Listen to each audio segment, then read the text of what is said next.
إن أردتم أن تكونوا شامة بين الورى فاختفوا. How powerful were the Russians at that time? Let me tell you how powerful they were. They had defeated the Persians, they had defeated the Turks, all the way up to China, they ruled.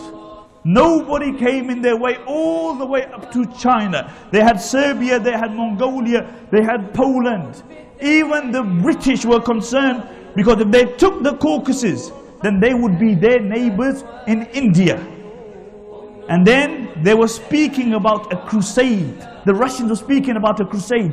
They were saying that if we take the Caucasus, then we will be able to start a new crusade. We can liberate the holy lands, the Masjid al-Aqsa. And then Allah subhanahu wa ta'ala created a man who I call the Salahuddin of the Caucasus. Imam Shamil rahimahullah. For the next quarter of a century, Imam Shamil did not allow this superpower to move. They did whatever they could, but they could not defeat Imam Shamil rahimahullah. Imam Shamil was born where? He was born in a village called Gimri in Dagestan in 1797. He belonged to a family of Avars. Avars are people who live in the Caucasus and who are very high, 9 generations of very high nasab and family.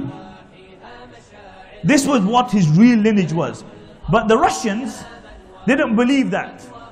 The Russians, when they heard about Imam Shamil and his great feats and how heroic this man was and how magnificent he was, they said, no, there's no way that this man can be a Muslim or of any other origins besides Christians. So what they said, that he was actually the son of a prince from Georgia, a Christian prince, who had an ikhtilaf with his brother and who migrated to the Caucasus. And then from there he migrated to Persia. And this was his son.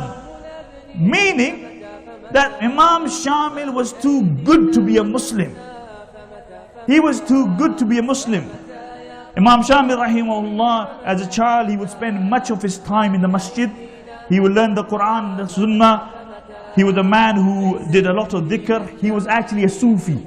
He belonged to the Naqshbandiya Khalidiyya Tariqa. The Naqshbandiya Khalidiyya Tariqa, when it came into the Caucasus, there were many pagan habits in the Muslims, many bid'at. And it was the Naqshbandiya Khalidiyya Tariqa which actually expunged this. Physically, what was Imam Shamil like? Physically, Imam Shamil was actually a very weak young man. But academically, he was very good. And he was very pious to the degree that he would spend much of his time in the masjid. And his father actually used to drink. And this would eat up Imam Shamil rahimahullah. So one day, Imam Shamil took out his dagger and he said to his father, he said, Wallahi, I feel like killing myself when I see you drinking. And this had a deep impact on his father and he stopped drinking. Academically, Imam Shamil excelled. In the understanding of the Quran and the Sunnah, Imam Shamil excelled to the degree that his colleagues became jealous. And one day, they ambushed him and they beat him senseless. They even stabbed him.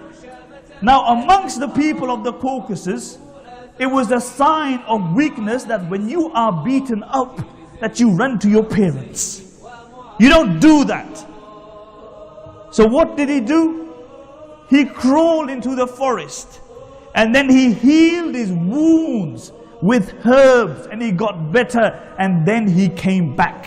And this was the changing point in the life of Imam Shamil rahimahullah. After this he became the warrior. They say no man could run like Imam Shamil. No man could ride a horse like Imam Shamil. No man could swim like Imam Shamil. No man could fight like Imam Shamil. You know how they would train? They would put a bullet on their tongue or a pebble on their tongue and they would run for miles and miles.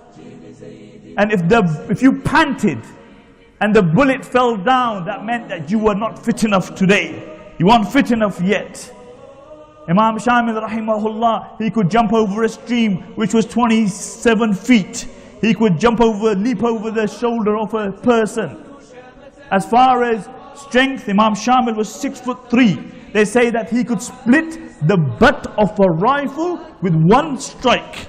In one of the battles, one of the Cossack horsemen, Imam Shamil rahimullah, struck him with a sword from the head, and he literally split him into two, right down to his butt.